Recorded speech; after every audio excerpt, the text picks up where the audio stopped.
प्रिय साथियों नमस्कार। हमारी YouTube चैनल में आपका स्वागत है। इन दिनों हम आपकी सेवा में देश के सबसे बड़े जनसमूह अन्य पिछड़ा वर्ग के विषय में एक वीडियो सीरीज प्रस्तुत कर रहे हैं। इस वीडियो सीरीज के ऐतिहासिक महत्व एवं प्रासंगिकता के विषय में हमने प्रथम एपिसोड में बताया है। हमने इस वीडियो सीरीज का नाम दिया है अन्य पिछड़ा वर्ग की समस्याओं के मूल कारण तथा उनके निदान के उपाय। चूँकि वीडियो सीरीज की विषय वस्तु पूर्णतः तकनीकी स्वरूप की है, अतः कम से कम समय में अधिक से अधिक तथ्यों को हम आपके सामने रख सकें, इसके लिए इसे हम पढ़कर आपकी सेवा में प्रस्तुत करते हैं। एक निवेदन हमारा ये भी है कि कृपया हमारे प्रस्तुतिकरण की गुणवत्ता पर ध्यान नहीं देते हुए इसकी विषय वस्तु की गहराई की तरफ ध्यान देने का कष्ट करें। वीडियो सीरीज का चौथा एपिसोड आपकी सेवा में इस प्रकार से प्रस्तुत है। हमारा मानना है कि हमारी यह दलील कि आरक्षण बनाम पूना पैक्ट एक घाटे का सौदा है श्रोताओं की समझ में आ गई होगी, क्योंकि ये हमारी मूल मांग अछूत स्थान अथवा पृथक निर्वाचन के एवज में हमें दिया गया है। यही कारण है कि आरक्षण बनाम पूना पैक्ट का सबसे कठोर विरोध यदि किसी ने किया था तो बाबा साहब अम्बेडकर ही थे। इतिहास साक्षी है, बाबा साहब अम्बेडकर M.K. गांधी को दलितों का नंबर 1 का शत्रु कहते थे। उन्होंने अपनी प्रसिद्ध पुस्तक what Gandhi and Congress did for untouchables में इस विषय में बड़े विस्तार से लिखा है। इस वीडियो सीरीज को और भी रोचक बनाने के लिए यहाँ कुछ विचारणीय प्रश्न ये हैं कि जब पूना पैक्ट बनाम आरक्षण M.K. गांधी एवं साथियों के मस्तिष्क की उपज ब्रेन चाइल्ड है और आरक्षण बनाम पूना पैक्ट का डॉक्टर बाबा साहब से कोई सरोकार नहीं है, बल्कि वे ही एक ऐसे व्यक्ति थे जिन्होंने खुलकर इस व्यवस्था का विरोध किया था।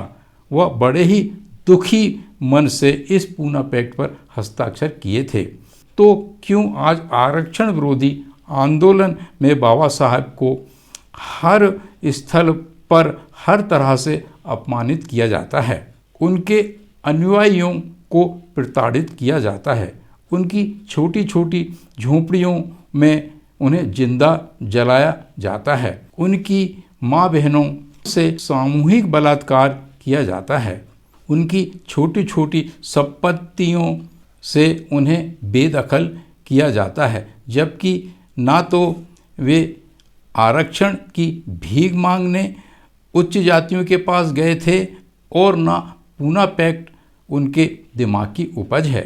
होना तो ये चाहिए था कि जिन लोगों ने आरक्षण बनाम पूना पैक्ट की व्यवस्था का आविष्कार इन्वेंशन किया है, उन्हें ही इसके लिए दोषी ठहराया जाना चाहिए था एवं उन्हें ही अपमानित किया जाना चाहिए था। लेकिन M.K. गांधी आज सबसे ज़्यादा पूजनीय हैं। ऐसा क्यों है? बाबा साहब अम्बेडकर एवं उनके अनुयायियों से ही उच्च जातीय शासक वर्ग क्यों नफरत करते हैं? उन्हें ही क्यों अपने आक्रमण का निशाना व हिंसा का शिकार बनाते हैं? उत्तर बड़ा स्पष्ट है। बाबा साहब ने इस देश के मूल निवासियों, जो देश की कुल जनसंख्या का 85% से भी अधिक का अंश बनाते हैं, जो देश के सारे संसाधनों के जनक हैं, जो देश के समूचे खाद्यान्नों के असली उत्पादक प्राइमरी प्रोड्यूसर हैं, के कानों में पिछली 3000 वर्ष पुरानी सतत गुलामी से मुक्ति होने का मंत्र फूंका है। उन्हें अपने मूलभूत मानवाधिकारों फंडामेंटल ह्यूमन राइट्स को प्राप्त करने का रास्ता बताया है। उन्हें एक वाणी वॉइस दी है। उच्च जातीय शासक वर्गों के लिए सबसे बड़ी चिंता का विषय यह है कि क्यों हमारे 3000 वर्षों से चले आ रहे गूंगे एवं भोले विशाल गुलाम जनसमूह में एकदम बोलने की ताकत आ गई है। उच्च जातियों द्वारा निर्मित ऊर्ध्वाधर सामाजिक पिरामिड, वर्टिकल सोशल पिरामिड, जिस पर कि वे समस्त वैभवों, सत्ता, शक्ति एवं मान सम्मान दबोच कर शीर्ष पर बैठे हैं, अब डगमगा कर टूटने की कगार पर है।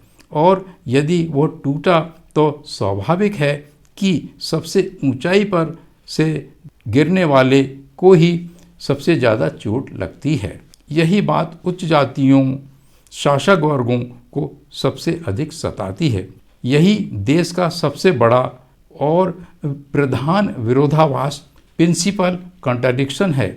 आरक्षण, मंडल कमीशन देश की एकता और अखंडता, देश को आंतरिक खतरा, बाह्य खतरा, राम जन्मभूमि, बाबरी मस्जिद, गरीबी, महंगाई, आतंकवाद, समाजवाद ना तो देश की समस्या हैं और न ही मुद्दे, इश्यूज हैं। इन पर चल रहा विरोधाभास भी कोई विरोधाभास नहीं है। जो प्रधान विरोधाभास, प्रिंसिपल कॉन्ट्रडिक्शन है, वह हमने वर्णन कर दिया है। जिस दिन आम जनता इस प्रधान विरोधाभास को समझ लेगी, अपने आप अन्य विरोधाभास स्वतः समाप्त हो जाएंगे। कृपया इस जटिल गुत्थी को और अच्छी तरह से जानने समझने के लिए माओ से तुंग की विश्व प्रसिद्ध पुस्तक ऑन कॉन्ट्रडिक्शंस पढ़ने का कष्ट करें। आज की तिथियों में मंडल कमीशन पर बखान करना, उसकी विशेषताओं, गुणों, अवगुणों पर प्रकाश डालना, अन्य पिछड़ा वर्ग के लिए मंडल कमीशन क्यों आवश्यक है, आखिर मंडल कमीशन क्या है, इससे कौन लाभान्वित होंगे, इत्यादि बातों पर प्रकाश डालना प्रासंगिक नहीं होगा, क्योंकि इस विषय में बहुत बोला व लिखा जा चुका है, बहुत बहस हो चुकी है, किंतु उपलब्धि कुछ भी नहीं हुई है, क्योंकि चंद उच्च जातीय शासक वर्गों ने एक ऐसा विवाद, कंट्रोवर्सी खड़ा कर दिया है कि मंडल कमीशन के हितग्राही एक और आपस में ही उलझ कर रह गए हैं और दूसरी ओर देश की राजनीतिक पार्टियों के वोट बैंक के चक्करों में फंसकर रह गए हैं।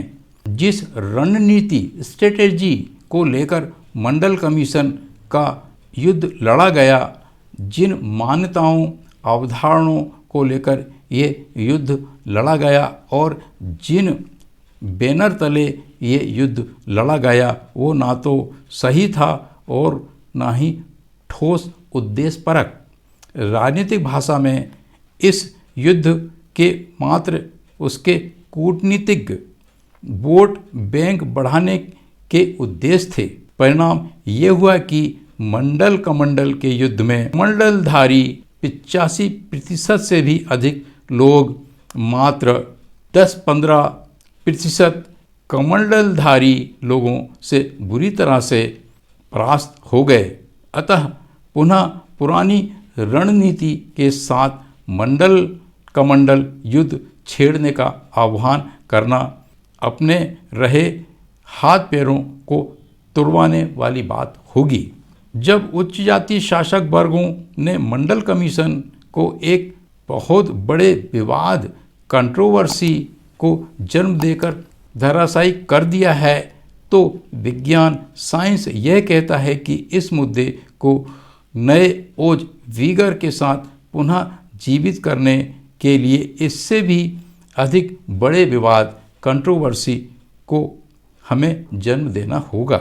ऐसी वैज्ञानिक मानता है कि एक दर्शन की समाप्ति उसका विरोध करके नहीं की जा सकती।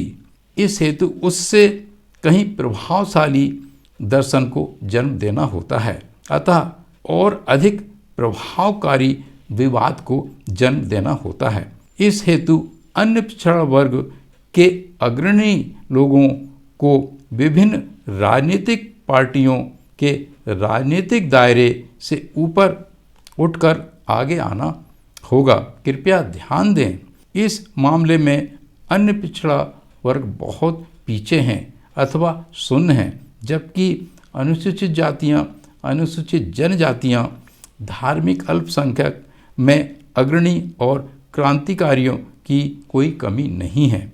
वे उनके साथ थे, साथ हैं और साथ रहेंगे। हमें यह बात नहीं भूलना है कि महान उद्देश्यों के लिए युद्ध अकेले नहीं लड़ा जा सकता। प्रिय साथियों, इस प्रकार हमारा इस वीडियो सीरीज़ का चौथा एपिसोड यहाँ समाप्त होता है। अगर आपको ऐसा प्रतीत होता है कि हम कुछ मूलभूत बातों पर चर्चा कर रहे हैं और आपके ज्ञान में वृद्धि कर रहे हैं, तो कृपया हमारी इस चैनल को सब्सक्राइब करने, शेयर करने और लाइक करने का कष्ट करें। हमारे साथ बने रहने और पूरा एपिसोड देखने के लिए बहुत बहुत धन्यवाद। नमस्कार।